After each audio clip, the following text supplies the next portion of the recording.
오늘 함께 보실 성경 말씀은 마가복음 1장입니다.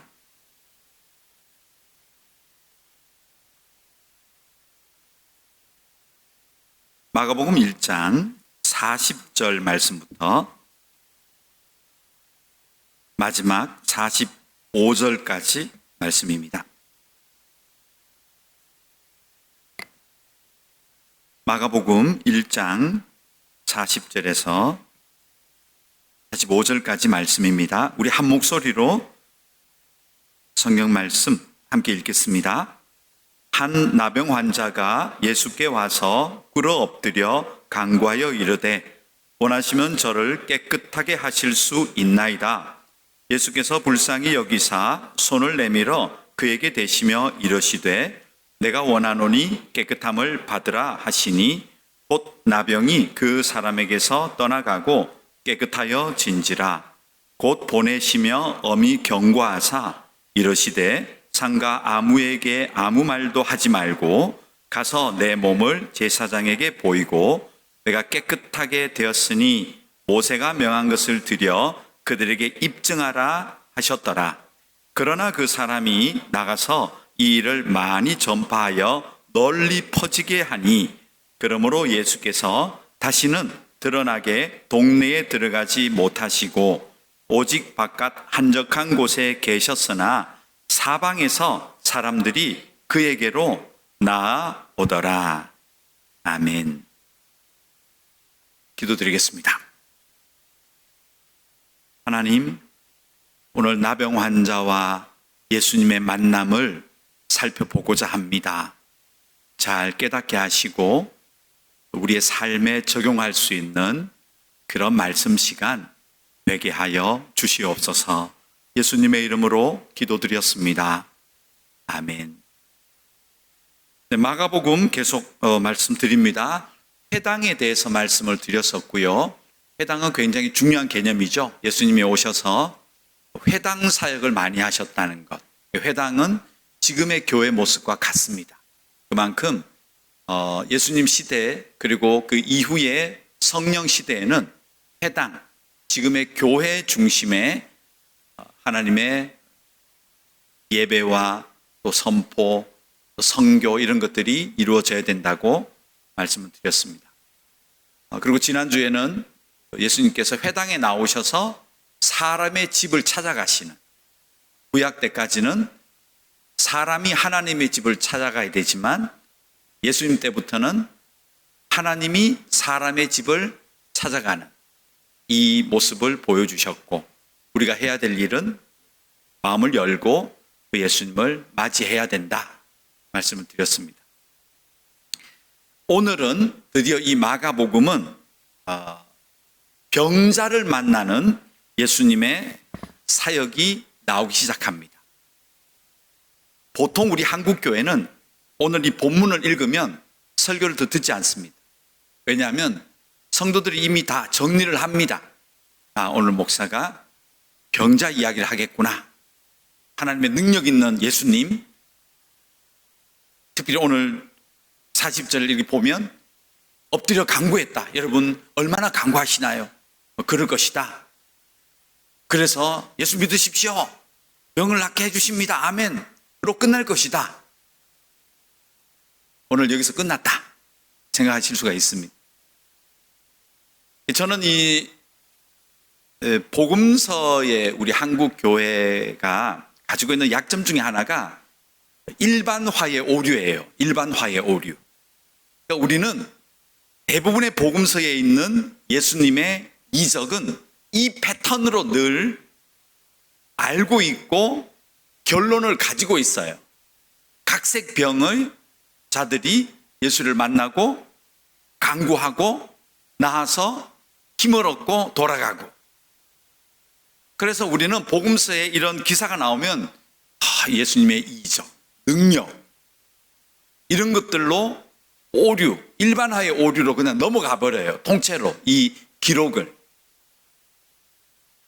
그런데 오늘 이 구절, 이 나병 환자와 예수를 만나는 이야기는 물론 마태와 누가복음에 다 나옵니다. 굉장히 중요한 변곡점, 전환점이 하나 나와요. 예수님의 사역의 형태가 바뀌어지는 계기가 되어집니다. 오늘 45절에 그 내용이 자세하게 기록되어져 있는데요. 오늘 이 사건으로 말미암아 예수님이 사람들에게 복음을 전하는 형태가 완전히 전환이 됩니다. 이후로는, 그리고 마가복음 2장부터는 예수님의 모습이 바뀌어지기 시작합니다. 그래서 오늘 이 나병 환자와 예수님의 만남은 굉장히 중요한 교훈들을 우리가 끄집어내야 되는데, 사실은 오늘 이 이적은 불편합니다. 왠지 어색하고 즐겁지 않은 성경이에요. 그리고 개인적으로는 저의 자화상 같은 그런 내용이기도 하고요. 우리가 가장 많이 범하는 신앙의 오류, 그리고 구원과 믿음이라는 이런 전혀 다른 형태를 가지고 있는데, 이것을 혼동해서 보는 이런 일들도 오늘 이 나병 환자와 예수를 통하여 볼 수가 있다. 이렇게 말씀을 드리겠습니다. 좀 어려워지겠지만 우선 단순하게 이 본문을 한번 보도록 하겠습니다. 40절부터 볼까요? 40절 열어주세요. 네, 단순합니다. 한번 여러분 보십시오. 나병 환자가 예수께 오시죠. 꿇어 엎드리죠. 간구하죠. 그리고 원하시면 깨끗게 하실 수 있나이다. 예수님 대답 볼까요? 예수께서 불쌍히 여기시고요, 손을 내밀고 그에게 대시며 이르시되 내가 원하노니 깨끗함을 받으라. 전혀 무리가 없죠. 예수님의 긍휼하신 마음, 그리고 병자의 애절한 마음, 무릎 꿇고 간구하고, 네, 전혀 문제가 없어 보입니다. 결과를 볼까요? 42절 같이 읽어볼까요? 곧 나병이 그 사람에게서 떠나가고 깨끗하여진지라. 네, 의도적으로 복음서에는 병은 떠나가요, 사탄은 쫓겨가요. 이게 구분되어 있죠? 의도적입니다. 복음의 핵심은, 원래 사람은 아픔이 없어요, 눈물이 없어요, 슬픔이 없어요, 애통이 없어요, 곡하는 것이 없었습니다. 그래서 이런 질병으로 말미암아 혹은 죽음으로 말미암아 겪게 되는 인간의 고통, 애통, 슬픔, 눈물은 죄의 결과예요. 그래서 복음은 그런 모든 죄, 인간의 아픔과 눈물의 근원이 떠나가게 만든다는 그런 의도로 사실은 복음서가 병을 다 떠나갔다, 쫓겨났다, 이런 식의 의도적인 표현을 하고 있죠. 이건 제가 말씀을 한번 드렸던 기억이 나고요. 여기도 전혀 문제가 없어 보입니다. 42절까지.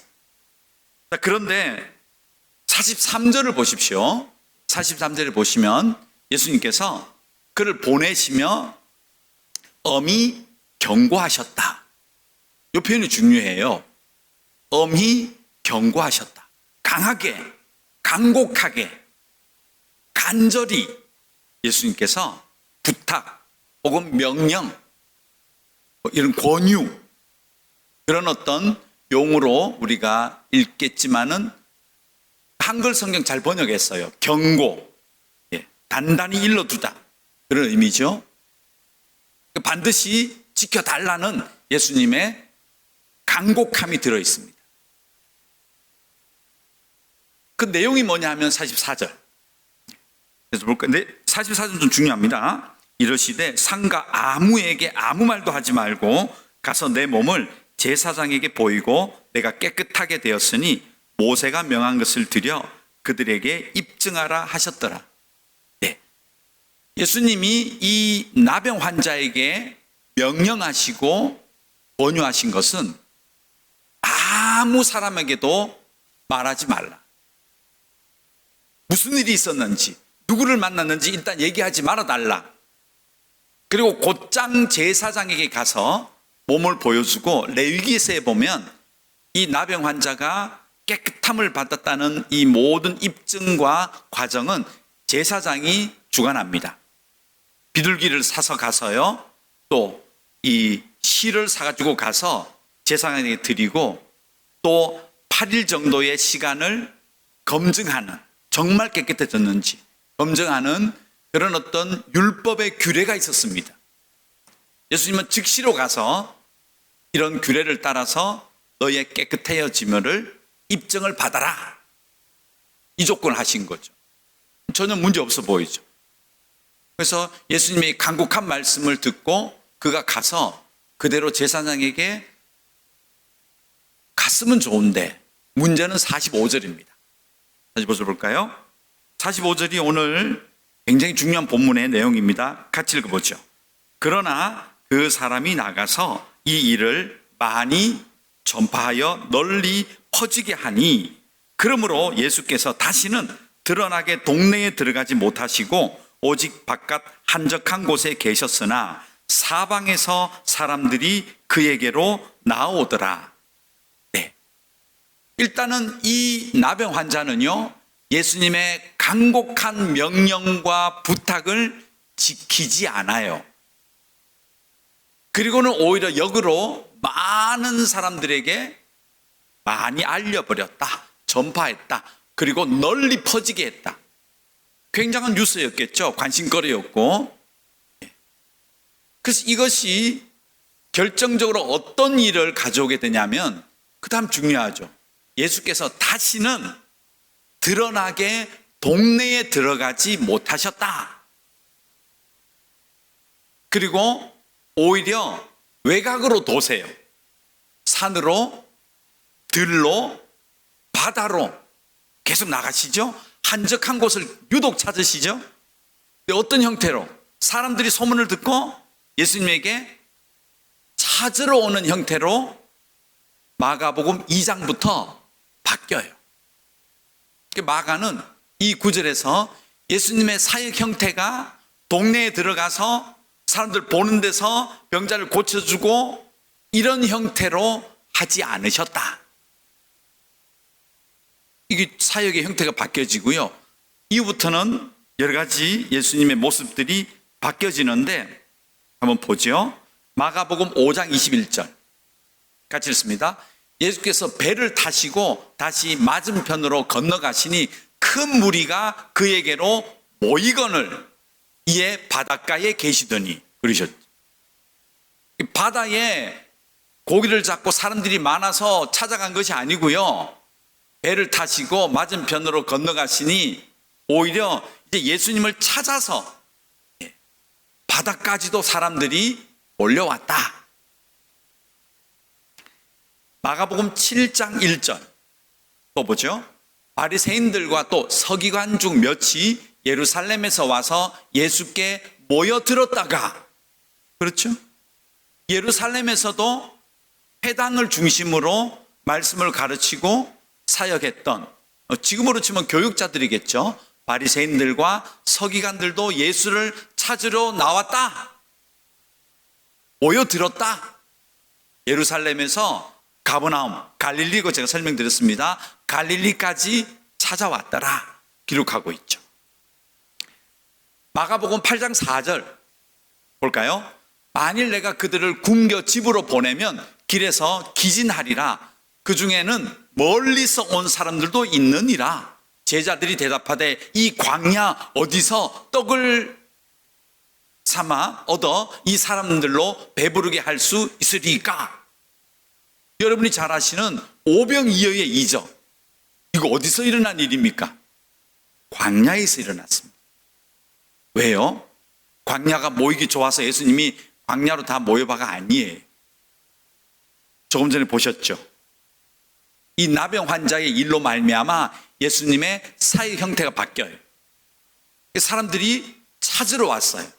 멀리서도 왔죠. 그리고 한적한 곳 광야로 다니실 때 사람들이 그 광야로 와서 먹는 문제가 벌어진 거죠.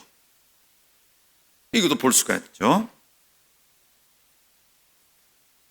자, 그러므로 이 나병 환자는 병은 깨끗하게, 그 환부가 깨끗함을 받았을지라도 일단 예수님의 말씀을 어깁니다. 그리고 그 결과로 예수님의 사역 형태가 바뀌어지는 계기도 됩니다. 이 결정적인 사건이죠. 물론 하나님은 이 사람의 불순종과 말씀을 지키지 않은 것을 역으로 사용하셔서 사역의 형태를 광야와 들, 산, 바다로 가셔서 사람들이 모여드는 형태로 바꾸셨지만 그것이 더 효과적으로 보입니다. 하나님의 섭리죠. 그러나 그 섭리에 쓰임받는 것은 나병 환자의 불순종입니다. 자, 이 이야기는요, 마가복음 5장 43절에 가면 비슷한 이야기가 또 나옵니다. 읽어볼까요? 예수께서 이 일을 아무도 알지 못하게 하려고 그들을 많이 경계하시고 이에 소녀에게 먹을 것을 주라 하시니라. 아멘. 이 이야기도 아시죠? 예. 돈이 굉장히 많았던 집 딸. 회당을 갖고 있었으니까 이 아버지가 굉장한 부자였는데 딸이 죽죠. 거기 가서 예수님께서 달리다 굼이라고 하시면서 그 딸을 살려내는 해당장 야이로의 딸 이야기. 다 아는 내용이잖아요. 그런데 이 사건도요, 예수님께서 그들에게 경계했다. 나병 환자는 혼자 예수를 찾아왔지만 여기 초상집이에요. 그리고 회당장은 굉장히 부자였어요. 회당을 가지고 있었다는 거예요. 회당장은 굉장히 부자였습니다. 당연히 그 집에 가솔들이 많았겠죠. 일하는 사람들이 많았고 또 그 친지들이 함께 모였을 것이라고 생각이 되어져요. 왜? 초상이 났잖아요. 그래서 그 많은 사람들 다 그 초상집에 있는 사람들에게 많이 경계하셨다. 간곡하게 부탁하셨다. 이거 이야기하지 마라. 이 결과는 나오지 않아요. 예, 이 사건의 이 뒷이야기는 없어요, 성경에. 그들이 얘기했는지 안 했는지 모르겠지만 이 복음서를 쓴 관점에서는요, 왜 그래야 되는지를 계속 이야기하는 거예요. 나병 환자는 그저 피부병이잖아요, 일종의. 그 피부병을 깨끗함을 받은 정도 가지고 사람들이 우와, 평소에 알던 너 어떻게 된 거야? 이런 관심과 어떤 사건이 있었다면 초상집에 아이가 일어났다는 것은요, 죽은 사람이 일어났다는 것은 파급 효과가 아마 나병 환자하고는 비교가 되지 않았을 겁니다. 예수님께서는 알리지 마라 라고 하셨다는 거죠. 왜 그랬을까요? 왜? 아니, 더 소문이 퍼지면 사람들이 더 관심을 가질 텐데 왜 예수님은 경계하셨을까요? 이 답은 사실은 나병 환자에게 찾아낼 수 있습니다. 이 나병 환자는 자기의 가장 근본적인 문제, 이 병으로 말미암아 그 당시에는 사회적으로 조롱도 그리고 부정하다는 이 부정의 의미에는 죄가 있다는 뜻이거든요.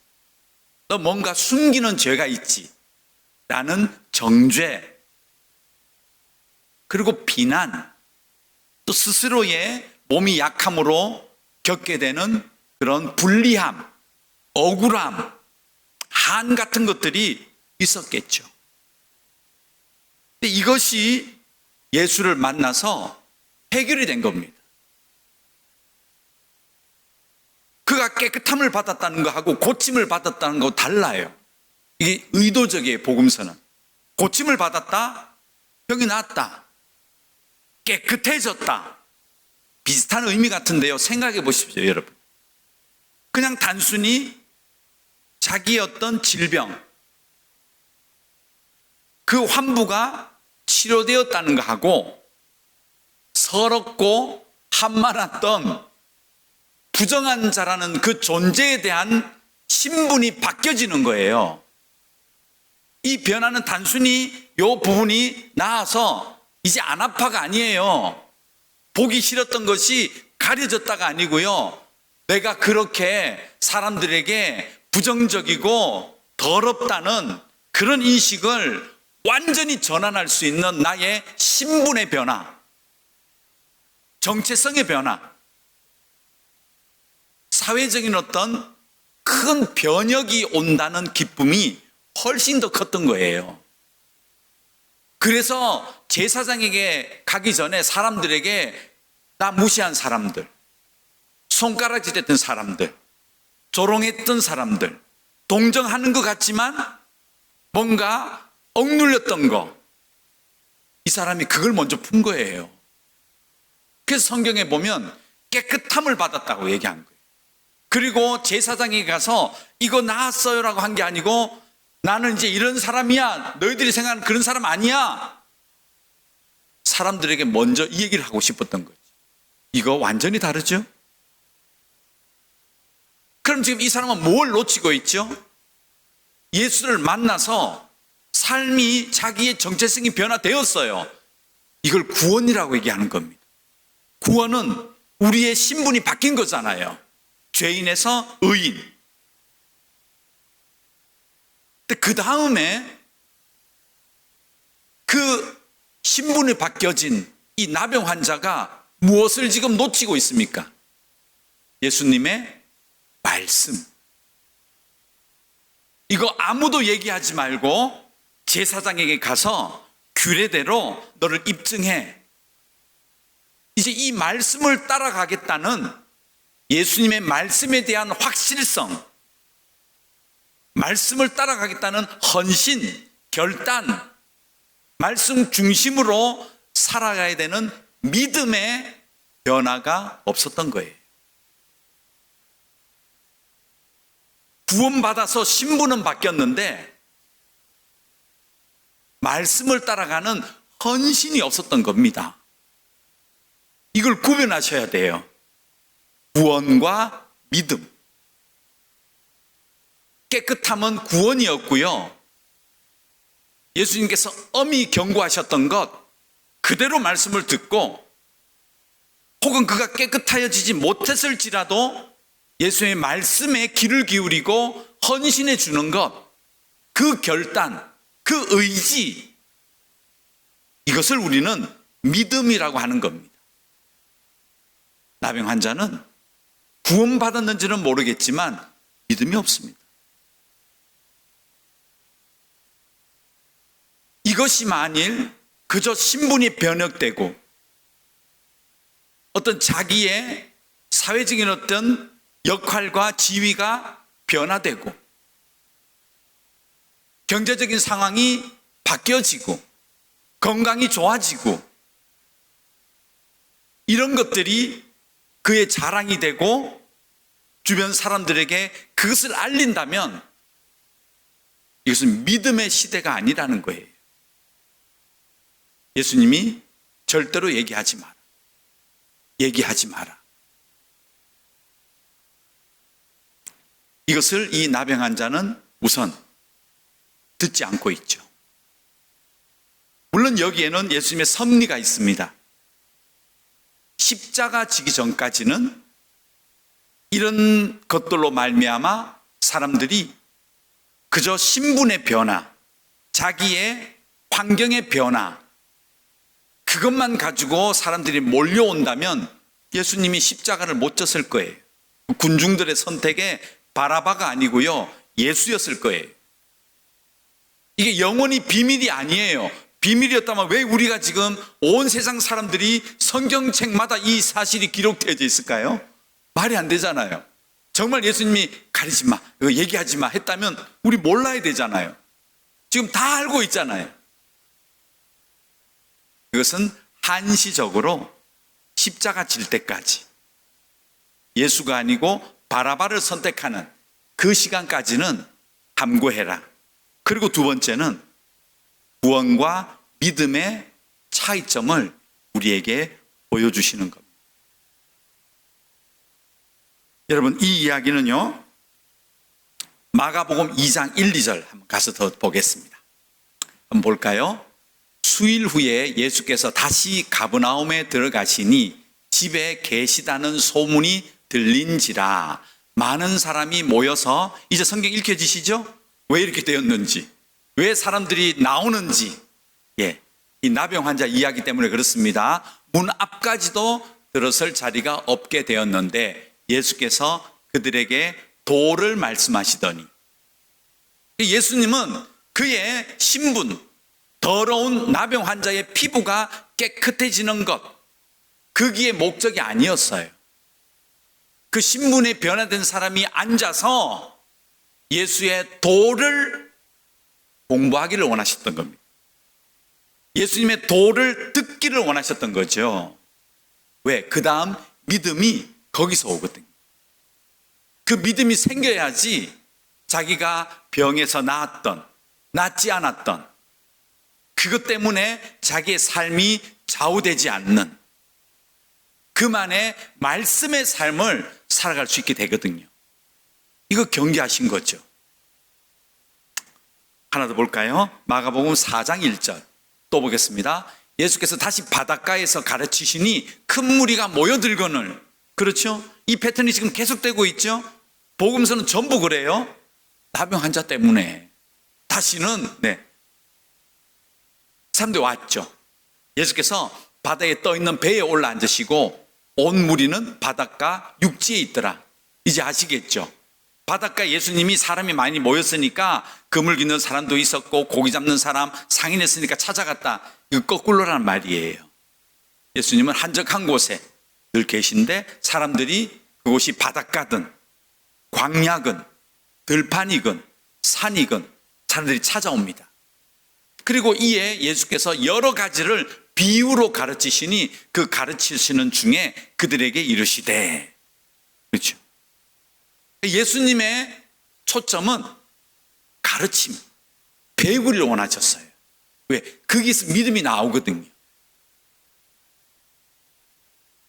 자, 제가 조금 전에 좀 강하게 말씀드렸는지 모르겠지만 근거는 성경에 있습니다.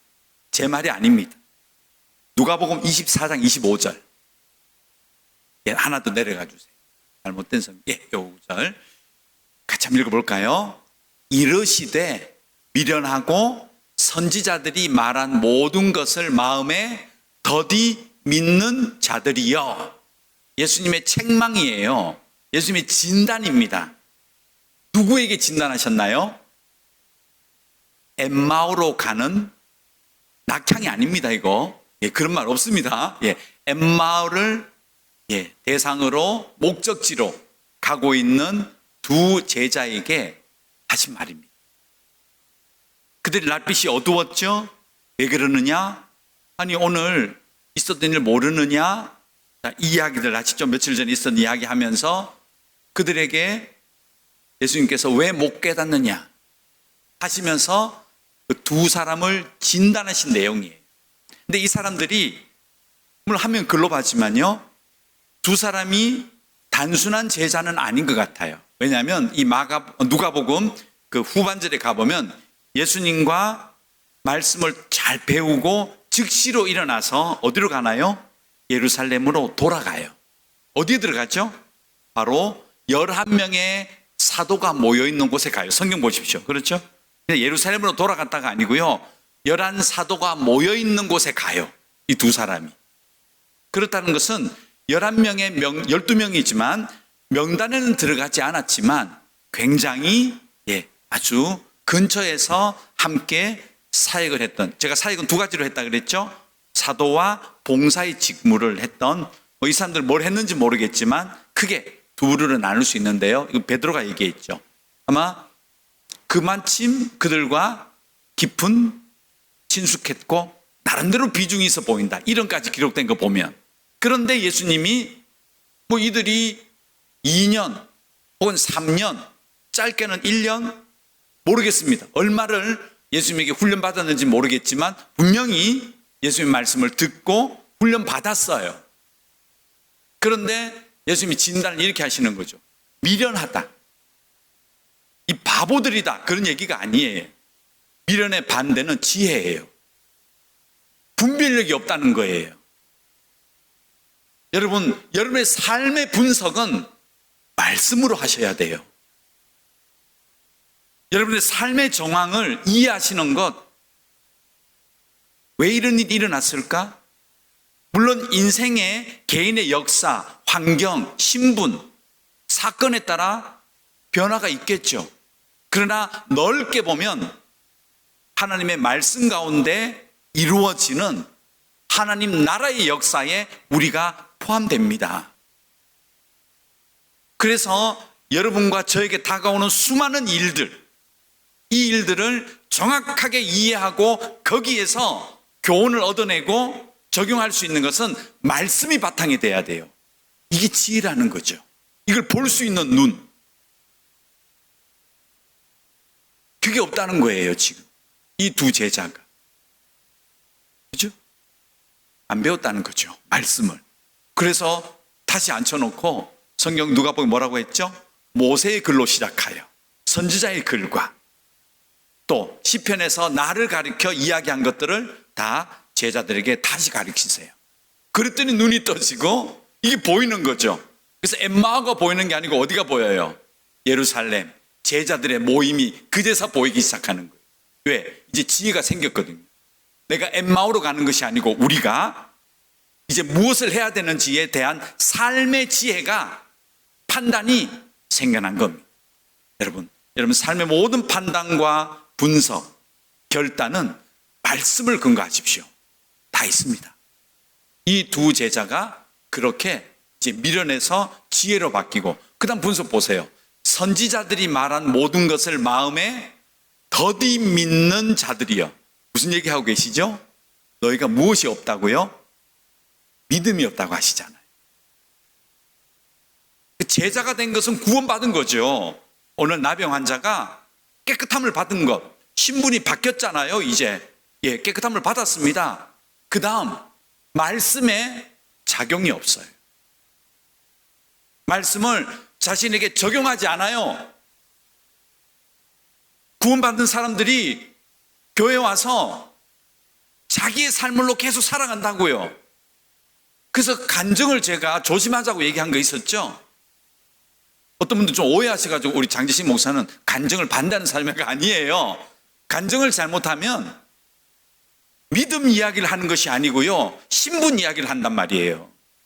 나는 구원받았다, 아멘 하면 돼요. 그런데 그 사람이 구원받은 자의 그 신분, 그 이후부터는 그 구원받고 신분의 변화가 어떤 일을 해야 되는지는 말씀을 따라가셔야 돼요. 그래서 진정한 지혜와 삶의 방향이 그때부터 나오거든요. 이걸 간증한다면 저는 감사하고 기꺼이, 저분의 삶은 저 말씀이 인도하고 있고 저 말씀을 따라 계획하고 있고 저 말씀을 따라서 삶에 적용하며 살아가시는구나, 아멘 할 수 있습니다. 그러나 잘못된 간증은 자꾸 깨끗함을 알리는 거예요. 오늘 이 나병 환자가 널리 사람들에게 나 신분 변화됐다고, 이제 서러운 삶 아니라고. 그 서러운 삶이 아닌 신분에 변화된 자가 무슨 일을 해야 되는지를 들으셔야 돼요. 예수님 얘기하셨잖아요. 얘기하지 말고 정확하게 제사장에 가서 너를 입증하라. 그 다음 돌아와서 또 배워야죠. 그래서 예수님의 제자의 길을 살아가야 되죠. 이게 적용되지 않은 간증은 저는 위험한 간증으로 보는 겁니다. 틀린 것은 아니지만 효과가 없다라고 볼 수가 있겠죠. 그래서 오늘 이 말씀 보시면 예수님께서 바로 이런 나병 환자 같은 자에게 미련하다, 그리고 두 번째 믿음이 없다라는 이 말씀을 하고 계신다, 그렇게 생각이 되어집니다. 말씀을 정리해 보겠습니다. 오늘 이 나병 환자를 만나는 예수님의 기록은 그저 어떤 신유의 은사가 있으셔가지고 삶을 고쳐주고 그런 내용이 아닙니다. 이 내용은 굉장히 의미가 있고 중요합니다. 우리의 구원과 믿음, 그 믿음은 우리의 의지적인 결단이 반드시 필요합니다. 들으셔야 되고 지키셔야 됩니다. 깨끗해졌다는 것 감사한 일이죠. 구원받은 것 너무 감사합니다. 그러나 구원받은 자가 그 다음부터 어떻게 살 것인가? 예수님이 계속 말씀하시는데 나 삶에 적용하지 않으면 그의 전파는 오히려 미련하고 믿음이 없는, 오히려 예수님의 사역을 방해해버리는 그런 결과를 가져온 것처럼 여러분도 저도 구원받은 자로서 하나님 말씀에 귀를 기울이시고요, 하루하루 지혜롭게 살아가시는 여러분과 제가 되어지기를 간절히 소망합니다. 기도하겠습니다.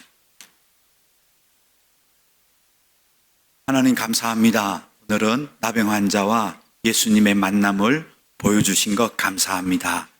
우리도 구원받고 나병 환자처럼 사는 것이 아니라 말씀에 귀를 기울이고 나의 삶에 적용하고 또 그것을 지켜나가고 헌신할 수 있는 저희 모두가 되게 하여 주시옵소서.